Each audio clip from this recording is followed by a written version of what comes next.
Welcome to the Aero Export Consultants podcast. I'm John Young, and this is The Point. You'd think that in the midst of a government shutdown, the news would slow down for a bit, but that just hasn't been the case this month. With all the news that broke recently, I felt it wasn't right to pick a single topic to speak on, so this episode will be a little different than our previous ones. I'll instead be going through the highlights of several different news stories related to trade that have popped up this month, many of them as recently as this last week in October. In fact, as I'm working on this episode, more news has come out of Asia, Japan and China more specifically, on trade deals, so I'll have to pencil that in near the end of this episode.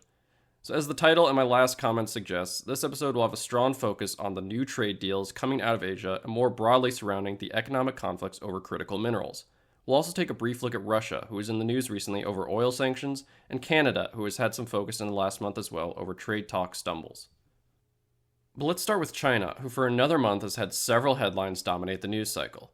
We can view China as the catalyst for the rest of the critical mineral stories that I will be covering as well, as it is undeniable that China's recent actions set off a chain reaction for a series of responses both from the United States and some of our trading partners. For those unaware, earlier this month, China announced that it would expand its restrictions on rare earth minerals, asserting control over products worldwide that contain minuscule amounts of Chinese origin critical materials. When analyzing the effect of this expansion, CSIS put it this way, quote, under the measures announced today, foreign firms will now be required to obtain Chinese government approval to export magnets that contain even trace amounts of Chinese origin rare earth materials or that were produced using Chinese mining, processing, or magnet making technologies. This type of control might sound familiar to those of us who work in export compliance, as it bears a resemblance to our own de minimis and foreign direct product rules. The idea when we use it is to claim U.S. jurisdiction over products manufactured outside of the U.S. if they contain a certain level of U.S. origin components or are created as a direct result of information provided by the U.S. Depending on the country in question, the amount of U.S. origin components that trigger U.S. jurisdiction fluctuates between 10% or 25% of the total value of the end product. In the United States, we have determined that 10% for less favorable trading partners and 25% for more favorable trading partners are reasonable thresholds to meet before the United States will begin applying our own controls on products.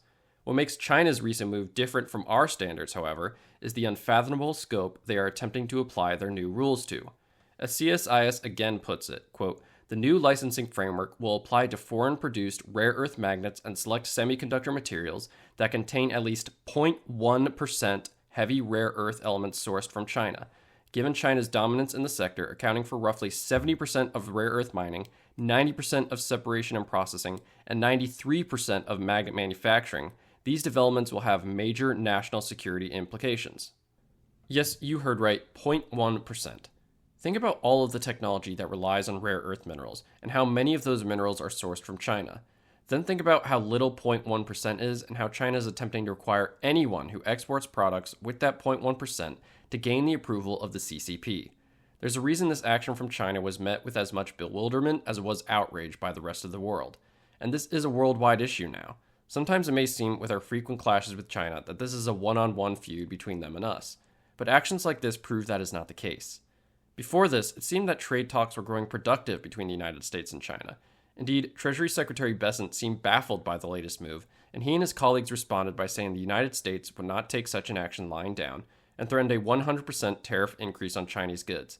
In total, this might have come out to around 157% tariff rate on China when combined with the other tariffs currently leveled against them. This was a huge escalation seemingly out of nowhere from China, and indeed, in interviews, Secretary Bessent implied that this seemed to be the work of a single individual on the Chinese side of the negotiations, one operating as a loose cannon. Overall, he characterized this move as China versus the world and likened it to China holding a bazooka at the rest of us. This story, however, is ongoing, and as recently as this week, it seems this action from China has been postponed, as a framework agreement and potential path forward to a new trade deal with China has been laid out in anticipation of President Trump and Xi's meeting this week. Who knows, by the time you listen to this episode, another new development may have emerged. But for the moment, this disastrous move by China has been delayed by at least a year as the leaders of both countries seek to meet and work out a deal. President Trump said recently on Air Force One that he was optimistic going into this meeting and believed that there could be a good result for us and the world. And coming out of this meeting, he said that it was a great meeting at a 12 out of 10. Regardless of the result from this meeting, I think it is fair to say that should this action from China eventually play out, the United States will not simply accept it. And that in fact leads us to the next set of stories that emerged from this action. Some US commentators have repeated again and again that we need to find ways to lessen our dependence on China for some of our more critical supply chains, and it seems steps are finally being taken to actually do so. I'll try and go in order, but these announcements are coming one after the other this week, so forgive me if one slips through the cracks. On October 20th, the White House released the United States-Australia Framework for Securing of Supply and the Mining and Processing of Critical Minerals and Rare Earths. This was, I think, the first of many of these types of agreements that were published following China's drastic actions. The format appears similar across all of them, so I won't go into super detail every time, but I'll bring up some interesting aspects of the framework now. Rare earths and critical minerals are essential for the production of advanced technologies. The United States and Australia intend to support the supply of raw and processed critical minerals and rare earths crucial to the commercial and defense industries of the United States and Australia. They plan to accomplish this through use of economic policy tools and coordinated investment to accelerate development of diversified, liquid, fair markets for critical minerals and rare earths. The objective is to assist both countries in achieving resilience and security of critical minerals and rare earth supply chains, including mining, separation, and processing, and we intend to capitalize on their respective existing domestic mining and processing operations in critical minerals and heavy and light rare earths, as well as new capacity to be made available in 2026. To do this, we have created with Australia a framework of policies and actions broken into two sections. Section 1 is on critical minerals and rare earths, and Section 2 holds the general provisions. The framework is broken down into 9 sections as follows. 1. Securing supply, where we agree to intensify our cooperative efforts in securing a supply of critical minerals and rare earths to support our various manufacturing needs.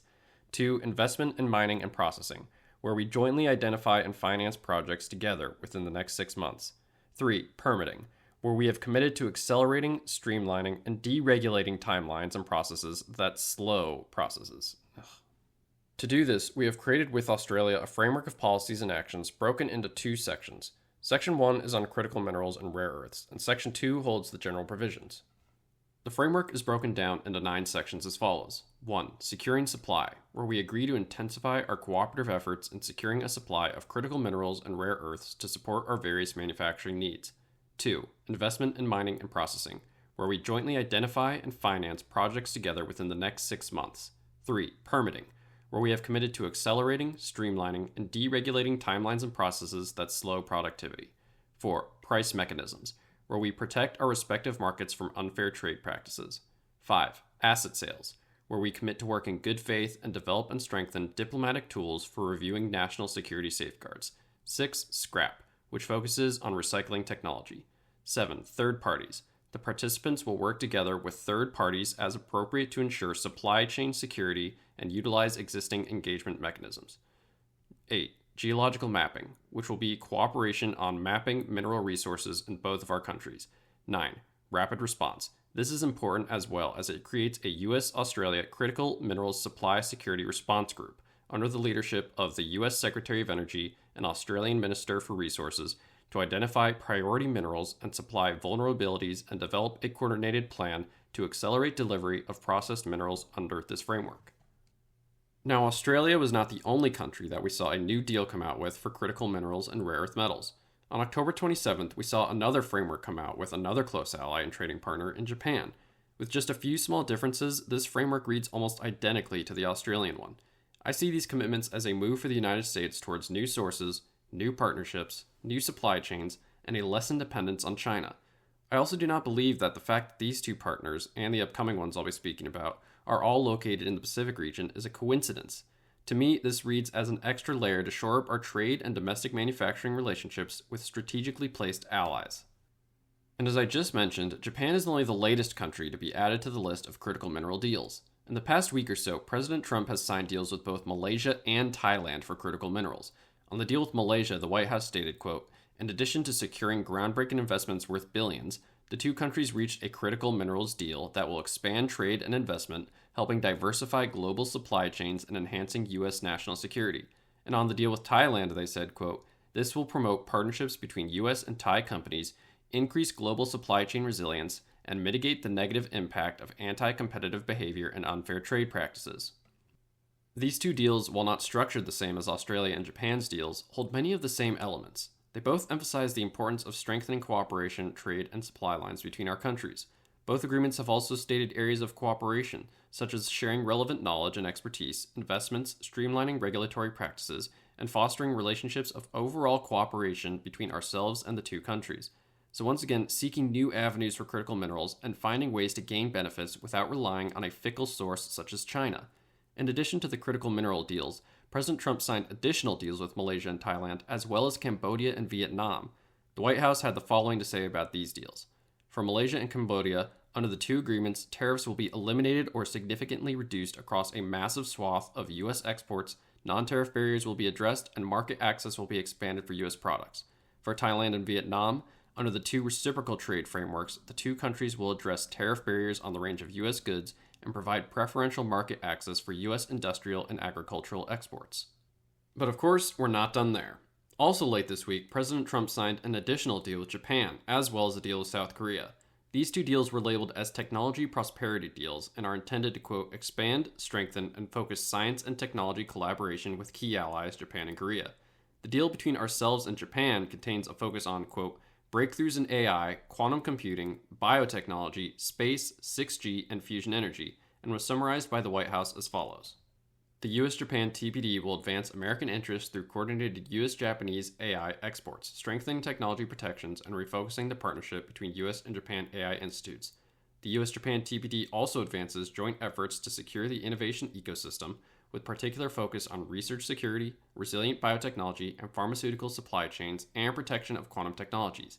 The U.S.-Japan TPD advances strategic interests in the United States in space, 6G, and fusion technologies with a critical ally in the region.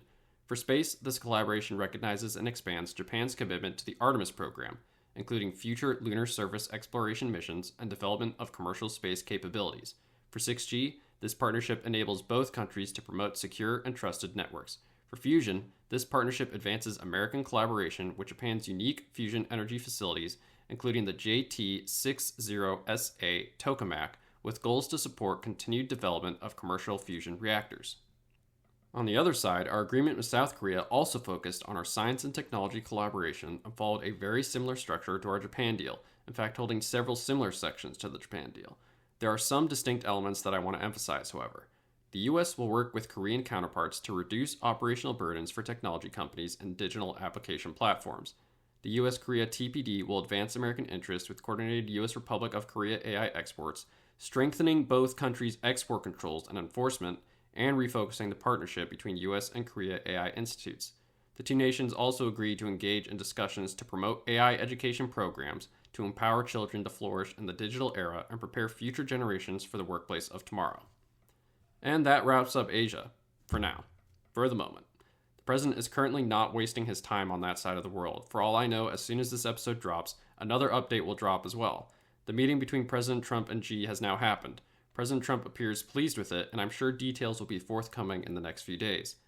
Now, there is a worrying rumor going around that this deal will postpone the U.S.'s new regulation regarding entities 50% owned by one or more entities on the entity list or the military end user list being subject to those lists as well, at least postponed towards China. Personally, I hope that is not the case. I view this regulation as an intelligent step towards securing our supply lines and lowering diversion risks. The fact that China seems invested in getting rid of this regulation suggests to me that they're worried about it. We'll see if it remains or not, but I'm seeing more and more reports that it's out. To wrap us up here, there are two more stories I wanted to touch on briefly. Russia right now is under another heavy bout of sanctions. This time we're targeting their oil production in a big way, sanctioning their top two producers and a host of their subsidiaries. Hopefully, this action will galvanize our allies to join in and deter any potential customers from buying Russian oil and continuing to fuel the Russian war machine. There is particular scrutiny on India at the moment, and another Trump-negotiated trade deal could see sanctions against India lessened in return for pledges to slow or halt their purchase of Russian oil. I won't speculate too much, but it's an area to keep an eye on. I think this story is important on its own, but with all the Asia deals coming through, it's getting outshone, so I may drop an article on the subject in the future.